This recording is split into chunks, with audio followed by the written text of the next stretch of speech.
మామూలుగా 'పెద్ద కాపు' అన్నది ఒక విలేజ్ బ్యాక్‌డ్రాప్‌లో నడిచే కథ. హ్మ్. అందులో వీఎఫ్ఎక్స్‌కి పెద్ద అవును. స్కోపే లేదు. అసలు అవసరం లేదు. కానీ హ్మ్. మీరు మళ్ళీ కట్ చేస్తే మళ్ళీ వేరే డిఫరెంట్ వరల్డ్‌లోకొచ్చారు. అవును సార్. వీఎఫ్ఎక్స్‌ని అర్థం చేసుకొని యాక్ట్ చేయడం ఇంకొక హ్మ్. ఆహ్, అవును సార్. ఇంకొక టాస్క్ అది. అదెలా జరిగింది? ఆ! అంతే సార్. మెయిన్ ఈ సినిమాకేంటంటే మెయిన్ పిల్లర్ వచ్చేసి మా డైరెక్టర్ గారు. ఎందుకంటే ఆయనకు ఆల్రెడీ వీఎఫ్ఎక్స్‌లో చాలా అంటే చాలా ఐడియా ఉంది.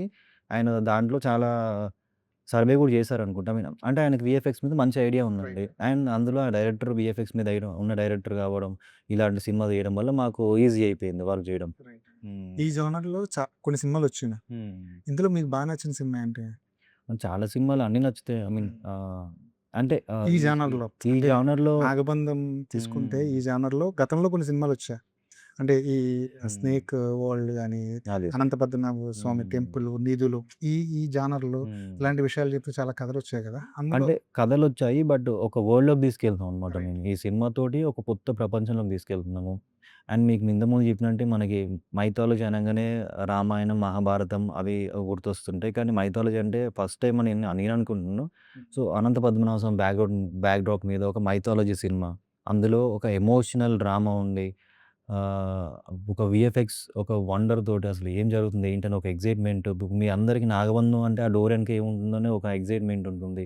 సో, అదంతా కలిసి ఒక సినిమా అనమాట. సో, ఈ సినిమా బయటకొస్తే ఒక కొత్త మైథాలజీ సినిమాలా ఉంటదని మీకు ఫీలింగ్ కూడా అండి. ఇంట్రెస్ట్ ఉంటుందండి 'అనంత పద్మనాభ స్వామి నాకు టెంపుల్'? చాలా ఆ గది తీస్తే, ఆ! తలుపు తీస్తే ఏముంటుందో లోపల? నేను ఇలాంటి కథలేమైనా విన్నారా? నేను రోజు పొద్దున యూట్యూబ్‌లో అదే వస్తుంటే చూస్తా ఉంటా. ఎందుకంటే ఈ సినిమా చేసినప్పటి నుంచి ఇంకా ఎక్కువొస్తున్నాయి మరి ఆ! నాకు. మేము చూస్తుంటాం గదా! రైట్. రైట్. చూసినప్పుడల్లా ఎక్సైట్‌మెంట్ అనమాట. హ్మ్. అరే! నిజంగానే ఏముందో, ఏముందో అని ఎక్సైట్‌మెంట్. కానీ ఈ సినిమా అంతకు ముందు జరిగిన స్టోరీ అనమాట. రైట్. రైట్. హ్మ్. పాములంటేనే ఒక రకమైన భయం ఉంటుంది. కాస్త భక్తి కూడా ఉంటుంది. ఓ మిక్స్‌డ్ ఎమోషన్ పాము అవును సార్. అనగానే. హ్మ్. మీకు అలాంటి ఎమోషన్ పాము చుట్టూ ఏమైనా ఉన్నాయా? అంటే నాకు పాములంటే భయమండి ఫస్ట్ నుంచే. కానీ మీ కంఫర్ట్ జోన్ దాటి బయటకొస్తాం గదా! సో, సినిమా అంటే దానికి ఇది బెస్ట్ ఎగ్జాంపుల్ అనమాట. నాకు భయము, సినిమా ఏమో నాగబంధం. అవును. హ్మ్. స్క్రీన్ మీద 3 ఎఫెక్ట్‌లో చూసుకున్నప్పుడు ఏమనిపించింది మీకు? ఆ!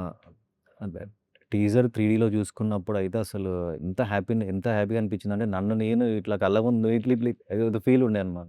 చూడడం గాని అసలు రియల్‌గా అంటే ఆ డెప్త్ అదంతా ఇంకా 3డీలో చూస్తుంటే ఇంకా ఎక్కువ బాగా అనిపించింది అసలు.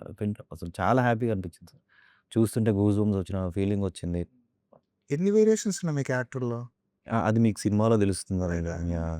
అంటే చాలా సర్ప్రైజింగ్‌గా కూడా ఉన్నాయి. అవును. సర్ప్రైజ్ ఎలిమెంట్స్ ఉన్నాయి దీంట్లో అంటున్నారు. అంటే మీ హ్మ్. క్యారెక్టర్ చుట్టూనా? సినిమాలో మీకు ప్రతి సర్‌ప్రైజెస్ ఉన్నాయి. అండ్ నా క్యారెక్టర్ చుట్టూ ఉన్న సర్‌ప్రైజెస్ మీరు థియేటర్‌లో మీరు ఎక్స్‌పీరియన్స్ చేస్తారు. నేను ఇప్పుడే చెప్పాననుకోండి, ఆ ఎక్సైట్‌మెంట్ పోతదేమో అని